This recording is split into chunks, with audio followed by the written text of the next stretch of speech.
Taza Pir Mosque is a mosque in Baku, Azerbaijan. It was finished in 1914 and built in honor of the philanthropist. Construction of mosque was started in 1905 by architect XIV Bey, Ahmet Beyov under the patronage of Nabat Khanum Asurbayova. After the death of the patron, the construction was suspended. Soon, however, it resumed with the support of her and was completed in 1914.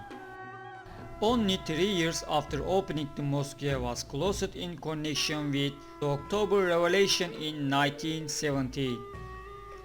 Over the years, the mosque functioned as a cinema and a barn, and since 1943 to present day as a mosque. Akhund of the mosque is the Grand Mufti of the Caucasus Allah Şükür Pasazadeh. Interior of the mosque has an area of 14,000 square meters and decorated with ornaments of painting schools of Azerbaijan plus with samples from Eastern ornaments. The height of the dome and a half meters. The mihrab and dome of the mosque are made of marble, while decorative elements of the mosque, the tops of minarets and labels are made of gold.